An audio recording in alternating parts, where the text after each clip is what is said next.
గురుదేవుని పుష్పమాలంకృతం చేయవలసిందిగా శ్రీ శివకుమార్ గారిని మరియు ధర్మవర్ధిని ట్రస్ట్ తరఫున శ్రీ వెంకటేష్ గారిని కోరుతున్నాం.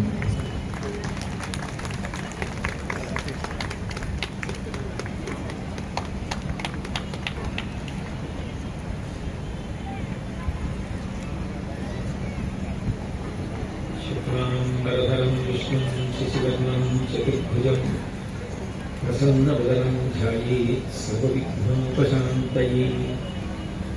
గురుర్బ్రహ్మా గురుర్విష్ణుః గురుర్దేవో మహేశ్వరః గురుః సాక్షాత్ పరం బ్రహ్మ తస్మై శ్రీ గురవే నమః. వ్యాసాయ విష్ణురూపాయ వ్యాసరూపాయ విష్ణవే నమో వై బ్రహ్మనిధయే వాసిష్ఠాయ నమో నమః. పూజంతం రామ రామేతి మధురం మధురాక్షరం ఆరుహ్య కవితాశాఖాం వందే వాల్మీకికోకిలం. శృతిస్మృతిపురాణానాం ఆలయం కరుణాలయం నమామి భగవత్పాదశంకరం లోకశంకరం. వాగర్ధావివ సంపృక్తౌ వాగర్ధప్రతిపత్తయే జగతః పితరౌ వందే పార్వతీ పరమేశ్వరౌ. నారాయణం నమస్కృత్య నరం చైవ నరోత్తమం దేవీం సరస్వతీం వ్యాసం తతో జయముదీరయేత్. మాతరః సర్వభూతానాం గావః సర్వసుఖప్రదా వృద్ధిమాకాంక్షతా నిత్యం గావః కార్యాః ప్రదక్షిణాః. హరి ఓం.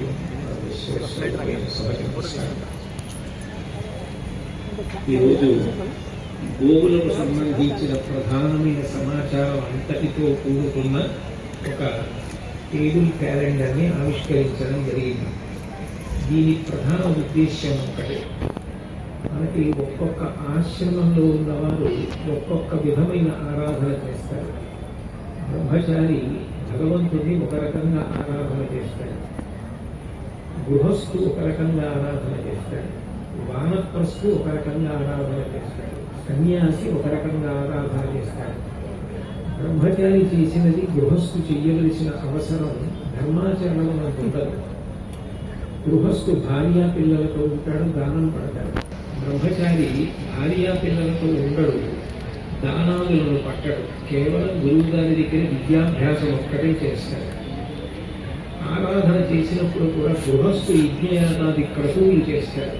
బ్రహ్మచారి గురువు గారి దగ్గర విద్యాభ్యాసం చేయడం, త్రికాలములందు సంధ్యావందనం చేయడం, సమిధాదానం చేయడం, ఇవి మాత్రమే బ్రహ్మచారి చేస్తాడు. వానప్రస్థు భార్యతో కలిసి తపన చేస్తాడు. సన్యాసి ఒక చోట నిలకడగా ఉండకుండా ఎప్పుడూ ఆత్మని పరిశీలన చేసుకుంటూ ఆత్మానుసంధానం చేస్తూ ఉంటాడు. కానీ 4 ఆశ్రమముల వారు కూడా ఏ భేదం లేకుండా అందరూ ఆరాధన చేయడానికి వీలైనటువంటి రూపంలో పరదేవత ఈ భూమి మీదకి దిగి వస్తే అదే గోమాత. అందుకే మాతృశబ్దము గోపూజ కేవలము బ్రహ్మచారి మాత్రమే కాదు, కేవలము వానప్రస్థు కాదు, కేవలము సన్యాసి కాదు, 4 ఆశ్రమాల వాళ్ళు కూడా గోవుని పూజ చేస్తారు. గోవుకు ఒక్కదానికి పూజ చేస్తే సమస్త దేవతలకు పూజ చేసినట్టే. గోవు యొక్క గొప్పతనాన్ని వేదం ఎంత గొప్పగా మాట్లాడింది అంటే గౌర్వార్ అగ్నిహోత్రం అని. ప్రతివారు కూడా అగ్నికార్యం చెయ్యాలి. నిజానికి వైద్యనాథ దీక్షితీయం ప్రకారం అయితే వీరు వారు అని నియమం లేదు, అందరూ అగ్నికార్యం చెయ్యాలి. అసలు నిజానికి సనాతన ధర్మంలో ప్రతి వ్యక్తికి పుట్టుక నుంచి శరీరం పడిపోయే వరకు అగ్నితో సంబంధం.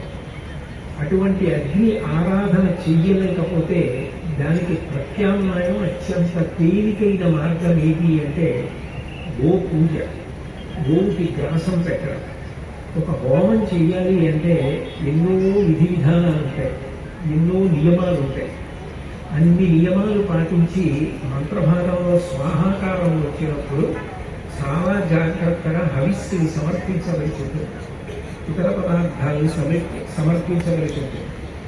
కానీ అట్లానే ఇవాళ హోమం చెయ్యలేకపోయాను, అగ్నికార్యం చెయ్యలేకపోయామనుకుంటే దానికి పురాణాలు పరిశీలించండి, వేదాలు పరిశీలించండి, ప్రతి చోట మీకు గోవు యొక్క ఆరాధన గురించి కనపడుతుంది. ఇంట్లో పుట్టుక దగ్గర నుంచి శరీరం పడిపోయేంత వరకు ఏ ప్రధానమైన ఘట్టములు జరగనివ్వండి, అన్నిటిలో గోదానం ప్రధానంగా ఉంటుంది. బిడ్డ పుడితే బిడ్డ అభ్యున్నతి వరకు గోదానం చేస్తారు. వివాహం జరిగితే గోదానం చేస్తారు. ఒక ఇల్లు కట్టుకుంటే గోవు ఇంట్లోకి రావాలి, గోదానం చేయడం ఇంకా ఇంకా గొప్ప. శరీరం పడిపోతే కొడుకు గోదానం చేస్తాడు. గోదానం లేకుండా శరీరంలో, యాత్రలో, జీవన విధానంలో ఏ ప్రధాన ఘట్టంలో కూడా పూర్తవడమన్న మాట ఉండదు.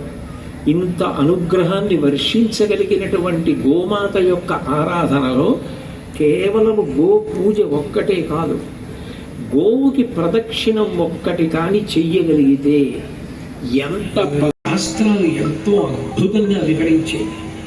అయితే ఒక్కొక్క విషయానికి సంబంధించిన శ్లోకం ఒక్కొక్క చోట ఉంది.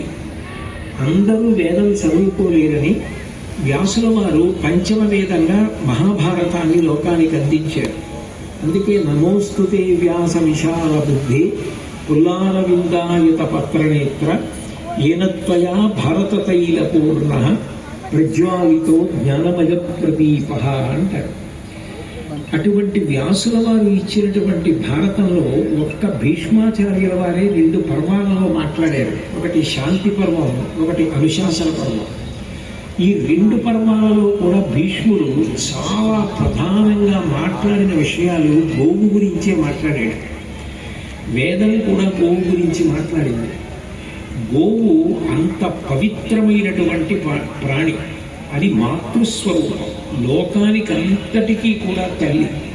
అటువంటి గోవుని ఎన్ని రకాలుగా సేవించవచ్చు, ఆ సేవ ద్వారా ఎంత అభ్యున్నతిని పొందవచ్చు అన్న విషయం మీద ఒక అవగాహన కలగడం కోసం ఒక మంచి టేబుల్ క్యాలెండర్ని తయారు చేయవలసిందిగా, అంటే బల్ల మీద పెట్టుకుని దృశ్యమాలికతో కూడుకున్న ఒక చిన్న పుస్తకాన్ని మొత్తాన్ని తయారు చేయవలసిందిగా ధర్మభూమి ట్రస్ట్ వారిని అడిగారు. అది చాలా ఉత్తమమైన కోరిక కాబట్టి తప్పకుండా చేస్తానన్నాను. కానీ నాకు అది తయారు చేయడానికి 6 నెలల కాలం పట్టింది. కారణం ఏమి అంటే ఎక్కడా కూడా దానికి సంబంధించిన చిత్రాలు లేవు. గోవుకి ప్రదక్షిణం అంటే అసలు ఆవు దూడ ఉంటే ప్రదక్షిణం చేస్తున్న సన్నివేశం కానీ, గోవుని స్మరించడం ఎంత గొప్ప అన్న విషయం మీద ఒక చిత్రం కానీ, గోవుకి గ్రాసం పెట్టడం ఎంత గొప్ప విషయం అన్న విషయం మీద ఒక చిత్రం కానీ ఎక్కడ లేదు. కాబట్టి ఇవి నేను ఒక ప్రముఖ చిత్రకారుడు రవికిషోర్ గారిని పిలిచి హైదరాబాద్లో కూర్చోబెట్టుకుని, అయ్యా ఇది ఇట్లా ఉంటే బాగుంటుంది ఈ చిత్రం అంటే, ఆయన ఎంతో శ్రమ తీసుకొని అటువంటి అద్భుతమైనటువంటి చిత్రాలు తయారు చేశారు గో సంబంధంగా.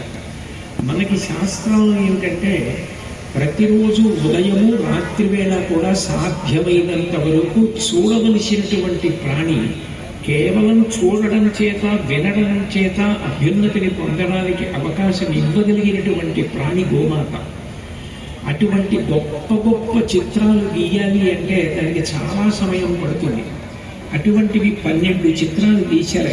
గోవుకి సంబంధించిన సేవల వివరాలన్నీ కూడా వచ్చేటట్టుగా తీశారు. ఈ 12తో లోకానికి శ్రేయస్సు కొరకు దీన్ని టేబుల్ క్యాలెండర్గా అందించినప్పుడు ఎప్పుడెప్పుడు ఏ శ్లోకం చదువుకోవాలి, ఏ శ్లోకం చదివి మనం ఆ కార్యం చేస్తే గోమాత యొక్క అనుగ్రహం చేత మనకి విశేష ఫలితం కలుగుతుంది అని చెప్పబడిందో, ఆ శ్లోకాన్ని కూడా ఆ చిత్రం కింద వ్రాయడం జరిగింది. కేవలం ఆ పుస్తకాన్ని, ఆ టేబుల్ క్యాలెండర్ని అక్కడ పెట్టుకుని దానికి కాలంలో దోషం పట్టే అవకాశం లేకుండా నిర్ణయం చేశాం.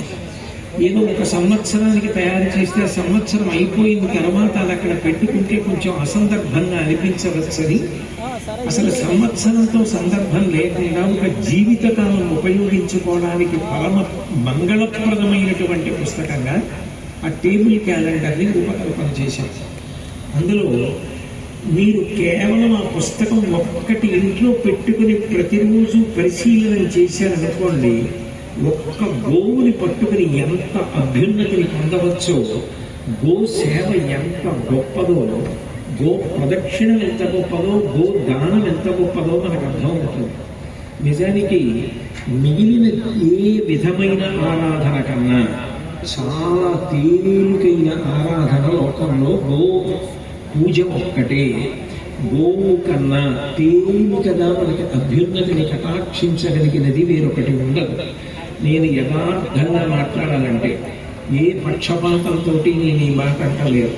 ఒక దేవాలయంలోకి వెళ్ళి దేవతల్ని ఆరాధన చేసి సంతృప్తి పరచి మనం వారి అనుగ్రహం పొందడం కన్నా, గోవుని ఆరాధన చేసి గోవుకి ప్రదక్షిణం చేసి గోగ్రాసన పెట్టి తద్వారా సమస్త దేవతల యొక్క అనుగ్రహానికి పాత్రలం కావడం చాలా తేలిక అని భీష్ముడు నిర్ధారిస్తారు. అంత గొప్ప గో వైభవాన్ని ఈ టేబుల్ క్యాలెండర్గా తీసుకురావడంలో ఉద్దేశ్యం గోవులు బ్రతకాలి, గోవు యొక్క వైభవం సమాజానికి అర్థం కావాలి. గోవుతో వ్యక్తులు ముడిపడిన నాడు గో పోషణ ద్వారా, గో సేవ ద్వారా మళ్ళీ పాత రోజులు రావాలి. అటువంటి శ్రేయస్సు కలగాలి. దేశమంతా శాంతి భద్రతలతో అభివృద్ధితో విరాజిల్లాలి. అటువంటి రోజులు మళ్ళీ రావాలి అంటే సనాతన ధర్మానికి ఇరుసులంటిది గోమాత. సాధు గోమాత భరతభూ శ్వాసకోశ అంటాడు ఒక కవి. మనకి ఊపిరితిత్తులు ఎటువంటివో ఈ లోకానికి గోమాత అటువంటిది. మిగిలినవి ఎన్ని పని చేసినా శ్వాసకోశ సరిగ్గా పనిచేయక ఊపిరి అందకపోతే మనిషి ప్రశాంతంగా ఉండలేడు. గోవు కూడా అట్లా రక్షింపబడాలి. అటువంటి గోమాత వైభవాన్ని అంతటినీ కూడా ఈ టేబుల్ క్యాలెండర్గా తీసుకొచ్చినప్పుడు ఒక్కొక్క పేజీలో ఏమి ఇచ్చాం, ఎందుకు ఆ బొమ్మ అట్లా గీసాం, దానికి ఇచ్చిన శ్లోకం ఏమిటి, తద్వారా మీరు గోవుతో ఎట్లా అనుసంధానం కావాలి అన్న విషయాన్ని నిరూపణం చేస్తూ దాన్ని తీసుకురావడం జరిగింది.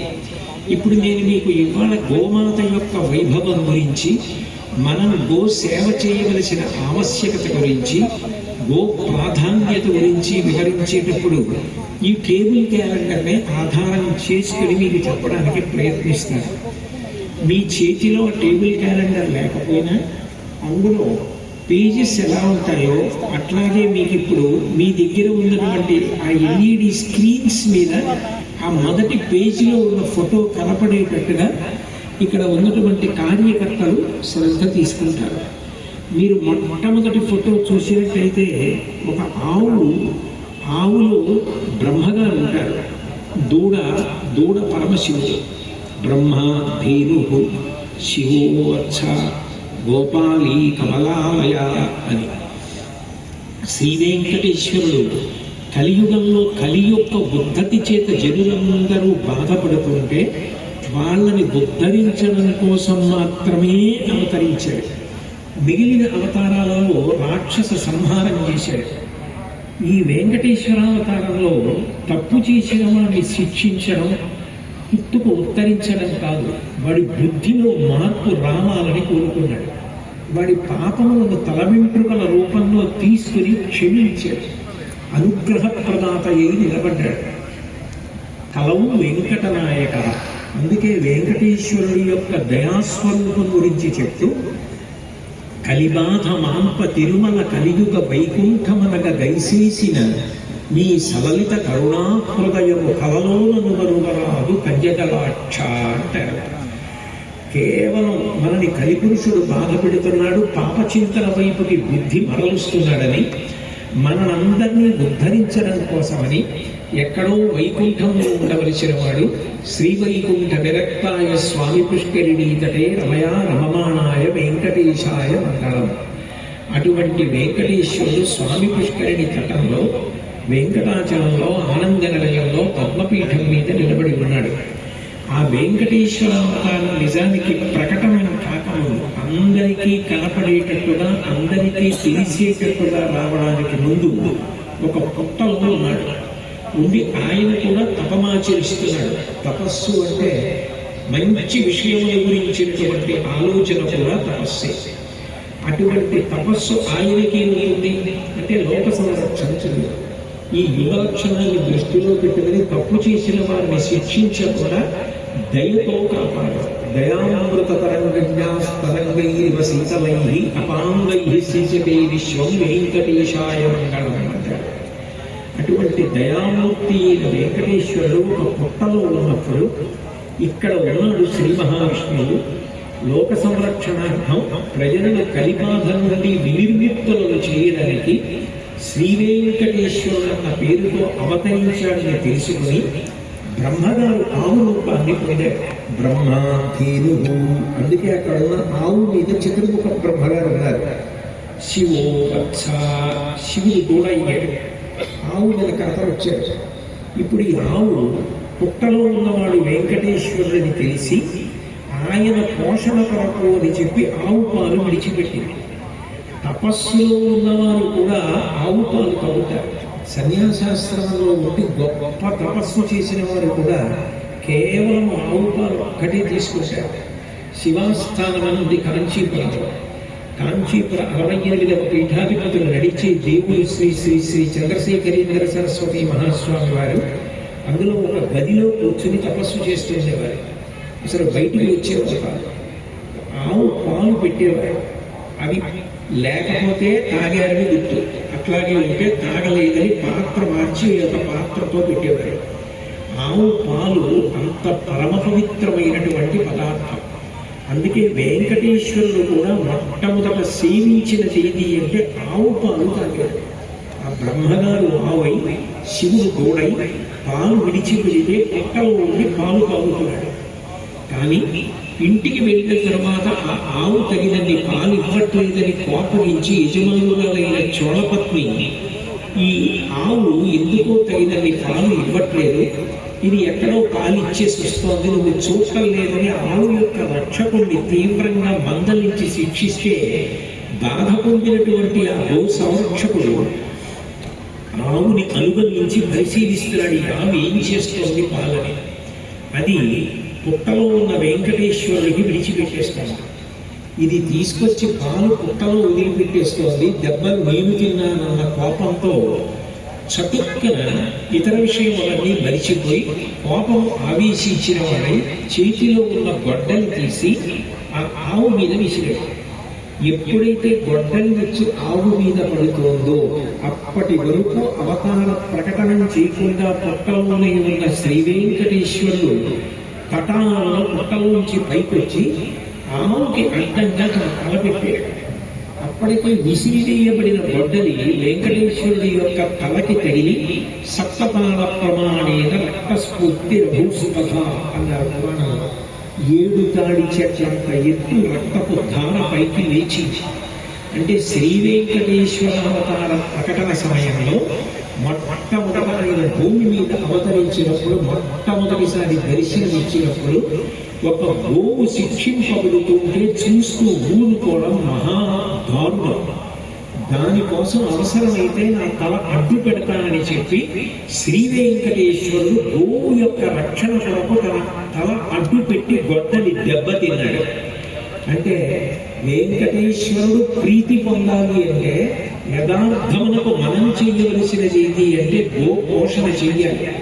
ఎందుకు వెంకటేశ్వరుడికి అంత ప్రీతి గోవు అంటే దానికి కారణాన్ని అక్కడ కింద శ్లోక రూపంలో ఇచ్చారు. గో సంరక్షణ ప్రాధాన్యతను శ్రీ వెంకటేశ్వరుడు నిరూపించుట అని వ్రాసి సంస్కృత భారతంలో అనుశాసన పర్వంలో 83వ అధ్యాయంలో 17వ శ్లోకం ఇది అని ఆ శ్లోకం ఎక్కడిదో కూడా చెప్తూ అక్కడ రాశారు. యజ్ఞాంగం కథితా రావ యజ్ఞయేవ చ వాస ఏతాభిశ్చ వినా యజ్ఞ నవర్తేత కథంచన. ఈ లోకంలో ధర్మచక్రం ఒకటి తిరగాలి. ఏమిటి ఆ ధర్మచక్రం అంటే మనందరం కూడా కడుపు నిండా తింటేనే ప్రశాంతంగా ఉంటాం. ప్రత్యేకించి దాహం వేసినప్పుడు మంచినీళ్లు దొరకాలి. శం ద్విపదే శం చతుష్పదే మనకే కాదు 4 కాళ్ళు ఉన్న ప్రాణులకు కూడా దాహం వేసినప్పుడు నీళ్లు దొరకాలి. ఆకలేసినప్పుడు గ్రాసం దొరకాలి, ఆహారం దొరకాలి. అట్లా దొరకాలి అంటే వేల పట్టున వర్షం పడాలి. వర్షం పడాలి అంటే యజ్ఞం చెయ్యాలి. అన్నాద్భవంతి భూతాని పర్జన్యా అన్నసంభవ యజ్ఞాద్భవతి పర్జన్యో యజ్ఞ కర్మ సముద్భవం అంటాడు గీతాచార్య. యజ్ఞం చేసి మనం స్వాహ అంటూ దేవతలు హవిస్సిస్తే దేవతలు హవిస్సు ఇచ్చుకొని అప్పుడు వర్షం కురిపిస్తారు. వర్షం కురిపిస్తే అంతటా కూడా పాడి పంట, అది తిని మనందరం సంతోషంగా ఉంటాం. ఆవులే కాదు, మిగిలిన ప్రాణులన్నీ కూడా సంతోషంగా ఉంటాయి. జింకలు, దుప్పులు, మేకలు, గొర్రెలు ఇటువంటివి కూడా తింటాయి. వీటిని తిని కేవలం మాంసం తినే ప్రాణులు సంతోషంగా ఉంటాయి. పులులు, సింహాలు వంటివి. అంటే నిజానికి అన్ని ప్రాణులకు అన్నం లభించడానికి కారణం యజ్ఞం. ఆ యజ్ఞానికి అత్యంత ప్రధానమైనది ఏది అంటే ఆజ్యత, ఆవు నెయ్యి. ఎందుకంటే మిగిలిన పదార్థాలు మీరు బిల్వాలు పట్టండి, ఎర్ర గులాబీలు తిండి, తేనె తిండి, తామర పువ్వులు తిండి, ఏవి తీసుకురండి, ఆజ్యధార లేకపోతే మాత్రం మీరు హోమం చెయ్యలేదు. అది వెయ్యడం ఒక్కటే కాదు, నిజానికి మిగిలిన పదార్థాలన్నీ కూడా అగ్నిముఖంగా దేవతలు పుచ్చుకోవాలి అంటే అభిధారం చేస్తారు. అంటే నెయ్యి జల్లుతారు. అది ఒక్క ఆవు నెయ్యి మాత్రమే చల్లాలి. అంటే అసలు ఆవు నెయ్యి లేకపోతే యజ్ఞం లేదు. యజ్ఞం లేకపోతే దేవతలకు హవిస్సు లేదు.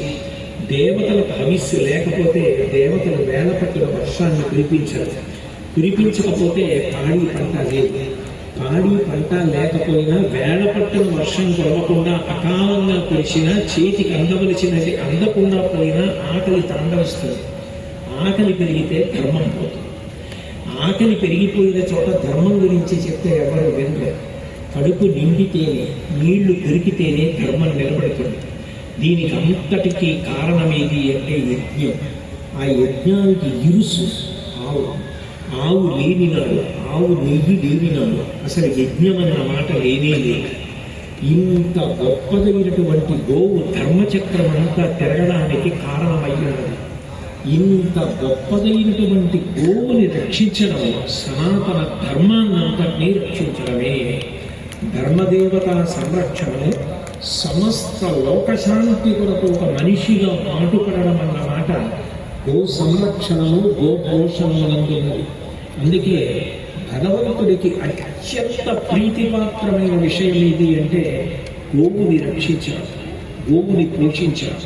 అందుకే శ్రీ వెంకటేశ్వరావతారంలో మొట్టమొదట అసలు గొడ్డలి వచ్చి ఆవు మీద పడుతుంటే తన తల అడ్డుపెట్టి వెంకటేశ్వరుడు గోవుని కాపాడుతున్నాడు అంటే ఆయన ప్రీతి పొందాలి అంటే మనందరం చేయవలసినది ఏది అంటే గోవుని పోషించాలి, గోవుని రక్షించాలి, గోవుకి ప్రదక్షిణం చెయ్యాలి.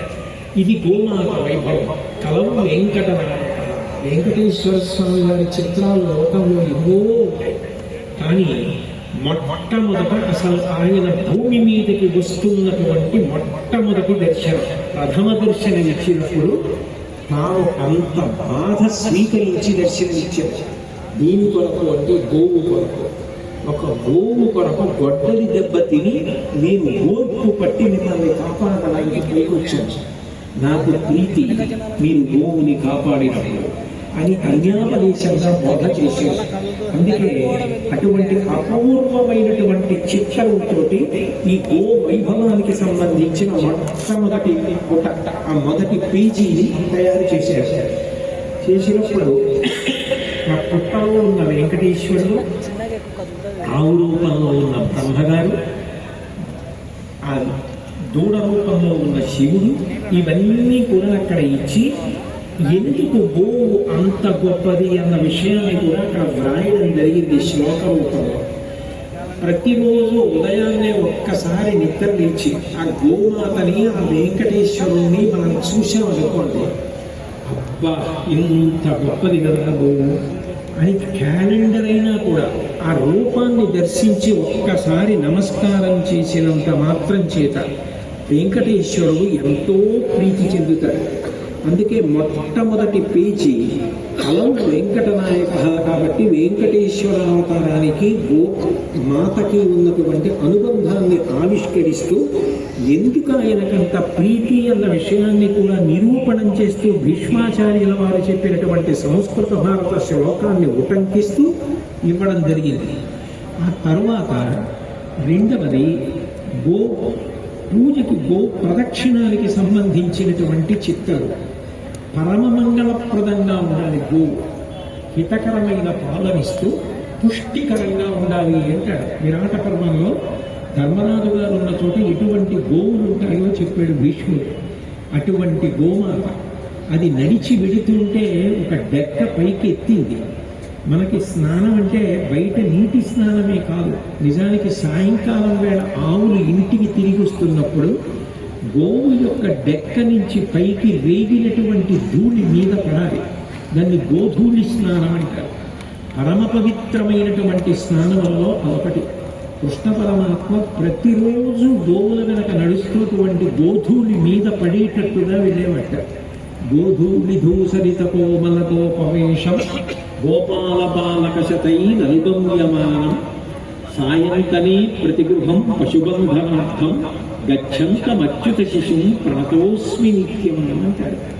అటువంటి ఆవు ధేను సహితంగా అంటే దూడ సహితంగా అక్కడ ఉన్నది అంటే దాని అర్థం ఏమిటంటే సమస్త దేవతలు కలిపి అక్కడ నిలబడినట్టే లెక్క. అటువంటి గోవు అక్కడ నిలబడి ఉండగా, దూడతో కలిసి నిలబడి ఉండగా, ఆ గోవుకి యజమాని ధర్మపత్ని, కొడుకు, కూతురు. ప్రారంభంలో చిన్నపిల్లలు కదా ఉంటారు. చిన్నపిల్లలతో కలిసి ఆ ఆవుకి దూడకి ప్రదక్షిణం చేశాడు అనుకోండి, అది ఎంత ఫలితాన్ని ఇస్తుందో భీష్మాచార్యుల వారు మహాభారతం సంస్కృత భారతం అనుశాసన పర్వం 69వ ఆశ్వాసంలో 7వ శ్లోకంలో చెప్తారు.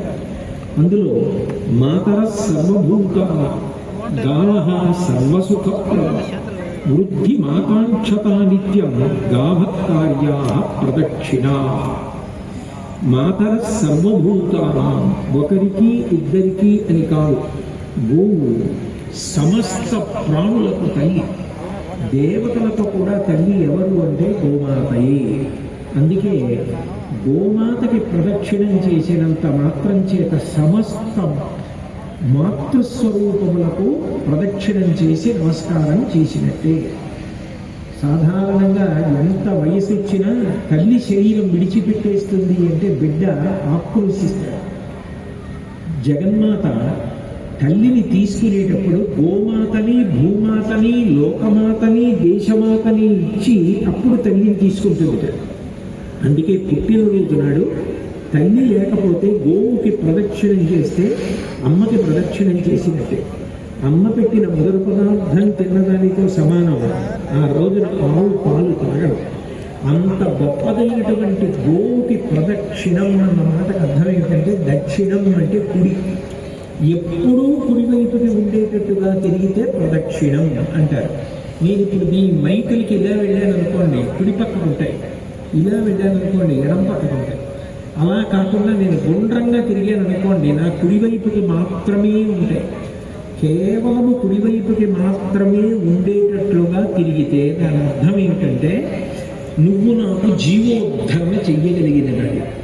నేను గతంలో చేసిన పాపములు ఉంటే ఆ పాపముల వలన నేను ఏదైనా విశేషమైన దుఃఖాన్ని పొందవలసి ఉంటే ఆ పాపమును భంజించి ఆ దుఃఖము నాకు రాకుండా, అనుభవంలోకి చేరకుండా నన్ను రక్షించగలిగినటువంటి భగవత్ స్వరూపాలు నువ్వు. మాతర సర్వభూత, వాళ్ళకి వీళ్ళకి కాదు, సమస్త భూతములకు నువ్వు తల్లివి. గావః సర్వసుఖప్రద, సమస్త సుఖములకు కారణం ఎవరు అంటే గోమాతయే. ఆ గోమాతని ఎవరు సేవిస్తున్నారో వాళ్ళు సకల సుఖములను పొందుతారు.